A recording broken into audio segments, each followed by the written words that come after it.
Good morning again mga kabochi. Welcome to our channel. So today we're still on week number 23 of year 2025. So we already done harvesting our ginger mga kabochi, and we have here gingers where we'll try to plant these gingers mga kabochi. So we will find spaces mga kabochi to plant this one later mga kabochi. But right now mga kabochi is we will be trying to plant mga kabochi. We will be planting ampalaya mga kabuchi. So I have here ampalaya mga kabuchi, but these seeds are not already from the store mga kabuchi. This is already from the ampalaya that my sister harvested mga kabuchi. So we will try to plant here mga kabuchi. So we'll be planting na this ampalaya mga kabuchi. I don't know which part of the ampalaya should be the kuan mga kabuchi. So I'll just kuan na lang takilid because I don't know which part is going to sprout up mga kabuchi and which part is not. So after putting the seeds inside the hole mga kabuchi, we will return the remaining seeds. So I planted 2, 4, 6 mga kabuchi because I am not sure mga kabuchi if they will all sprout back mga kabuchi because the seeds mga kabuchi are not fresh. So I think the seeds still from last year.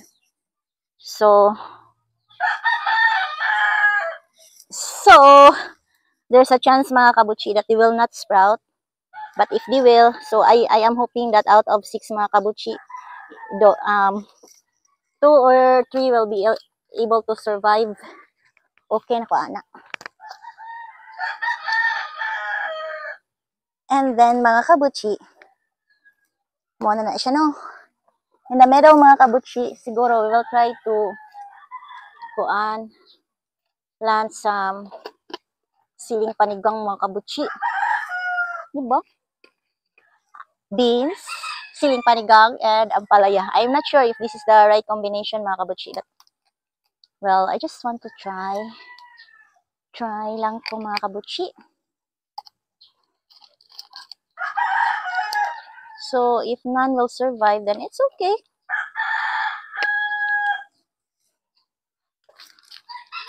So we'll try to plant them. Hindi ko to mga kabuchi, bugat ko.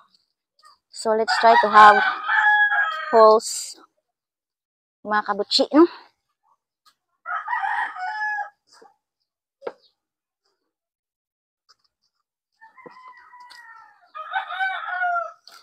So we have 4 holes mga kabuchi, and then we will just put kanang kuan. Few lang good, 3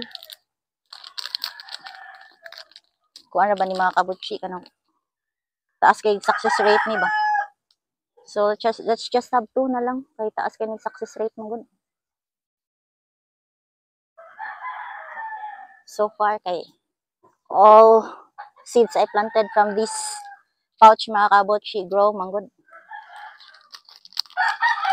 We have so far a very high success rate. So let's plant. And then let's cover mga kabuchi using our garden fork. I love using the garden fork mga kabuchi. So we're done.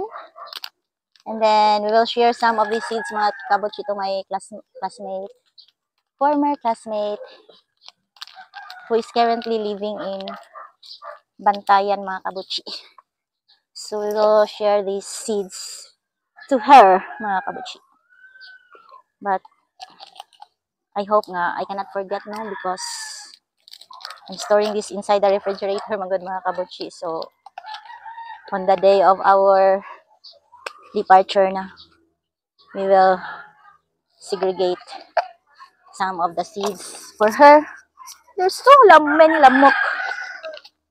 Right now, we're not yet done planting mga kabuchi because we still have loya mga kabuchi.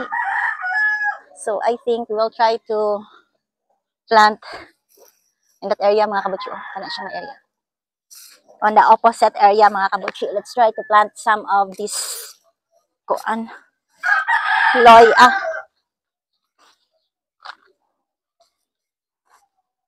So, we have ampalaya here, mga kabutchi. Oh, ampalaya. So, the loya here, mga kabutchi, did grow, but in some area, mango, the loya died. So, we'll try to replace, something which already have leaves, mga kabutchi. So, let's have some loya here. And then, another loya there. Ini lang. Okay.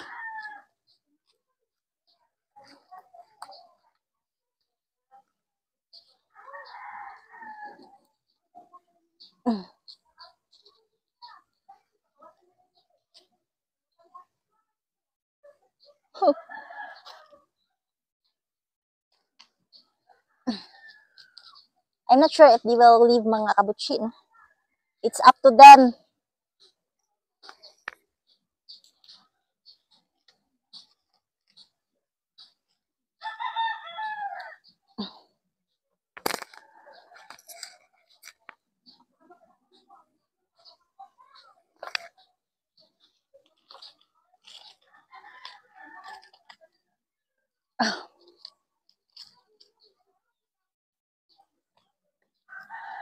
So, I still have 4, mga kabutchi.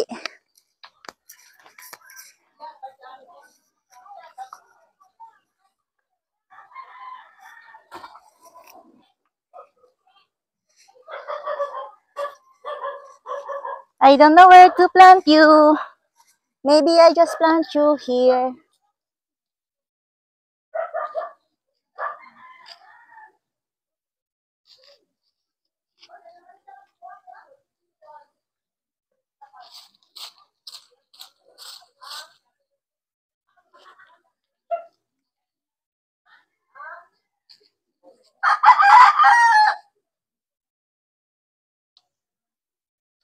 So, mga kabutchi,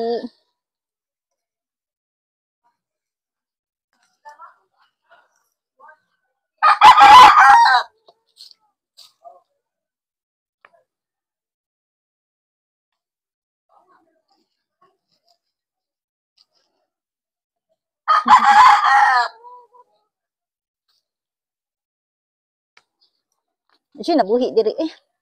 Naluwi ah. Okay. Okay. So, by next week, mga kabutchi, since we will not be able to visit or to do a vlog entry from this area, mga kabutchi, next week, because of our family trip to Bantayan. So, we will visit this again by after 2 weeks siguro. So, after 2 weeks, mga kabutchi, hopefully, we have, the seedlings will grow here na, and the chicken will not visit here, because if the chicken will visit here, mga kabutchi, then all our efforts will be fruitless, mga kabutchi. And so, hopefully, the chicken will forget to visit this area and will not do some chicken dance here, mga kabutchi.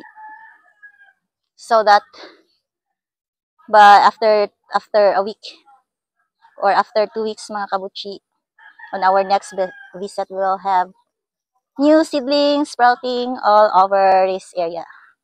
So, again, mga kabutchi, this is the end of our video. Thank you for watching. Bye-bye.